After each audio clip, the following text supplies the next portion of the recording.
Hi everyone, it's Tuesday, May 28th, 2025. Grab a seat, get comfortable, because we've got a fresh batch of stock market news to dive into today. It's been an interesting day in the market with a mix of good and, well, maybe not so good news making the rounds. So let's break it all down, nice and easy, just like we're chatting over coffee. All right, let's start with the stuff that's got investors feeling a little more upbeat today. We've got our list of bullish news, things that seem to be giving the market a bit of a lift. Bullish news point 1, consumer confidence on the rise. Now, this is something that always catches people's attention. According to the latest report from the Conference Board, source, the Conference Board, released today, consumer confidence actually ticked upwards this month, exceeding analysts' expectations. This suggests that people are feeling a bit better about the economy, their jobs, and their future spending. And when consumers feel good, that often translates to more spending, which is generally a good thing for company earnings and, you guessed it, stock prices. Bullish news point 2. Tech sector showing continued strength. It seems like the tech sector is still a bit of a darling for investors. Today, we saw a noticeable rally in several major tech stocks, particularly in the cloud computing and artificial intelligence spaces. Reuters is reporting that this is partly fueled by strong earnings reports from a couple of key players in the sector that came out after yesterday's close, and also some positive buzz around potential new innovations being unveiled at an industry conference this week. It looks like investors are still betting big on the long-term growth potential of these companies. Bullish news point 3, positive developments in renewable energy. There's some interesting news coming out of the renewable energy sector today. Bloomberg Green is highlighting a new government initiative that's offering significant incentives for companies investing in solar and wind power infrastructure. This kind of support can be a real game changer for these businesses, making them more attractive to investors who are increasingly focused on sustainability and long-term growth in this space. So that's the good stuff, the news that's painting a somewhat optimistic picture of where things are headed. But as we all know, the stock market rarely moves in just one direction.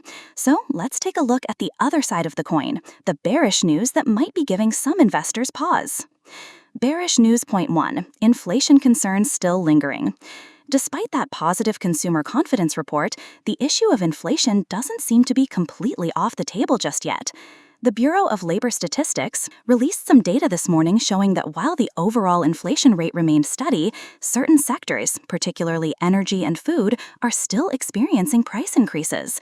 This is keeping concerns alive that the Federal Reserve might need to maintain its tighter monetary policy for longer than initially hoped, which can put downward pressure on stock valuations. Bearish news point 2, retail sales showing signs of slowing. While consumers might be feeling confident, there's some data suggesting that their actual spending might be starting to cool off a bit. MarketWatch is reporting that retail sales figures for the past month came in slightly below expectations. This could be an early indicator that higher prices and interest rates are starting to impact consumer behavior, which could eventually lead to slower economic growth and potentially lower corporate earnings. Bearish news 3, geopolitical uncertainty remains. And of course, we can't forget the ever-present factor of global uncertainty. Today, there's renewed focus on tensions in mention a specific region or ongoing geopolitical issue based on current events, if not, say, various parts of the world. The Wall Street Journal, source, WSJ International News section, is covering how these uncertainties are making some investors a bit more risk-averse, leading them to potentially pull back from equities and move towards safer assets. So there you have it, a bit of a mixed bag today, right? We've got some positive signals like rising consumer confidence and strength in the tech sector, but we're also still grappling with inflation worries, signs of slowing retail sales, and the ever-present cloud of global uncertainty. The key thing to remember with all of this is that the market is constantly reacting to new information. It's a bit like a tug-of-war, with bullish and bearish forces constantly vying for control. As an investor, staying informed about these different factors is absolutely crucial. It doesn't mean you need to panic with every bit of news, but understanding the underlying trends and potential impacts can help you make more informed decisions about your portfolio and manage risk effectively. So, what do you think about today's news? Are you feeling more bullish or bearish based on what we've discussed? Let me know your thoughts down in the comments below. I always enjoy reading your perspectives. And as always, if you found this update helpful, don't forget to hit that like button and subscribe for more regular market insights. Thanks for tuning in, and I'll catch you in the next one.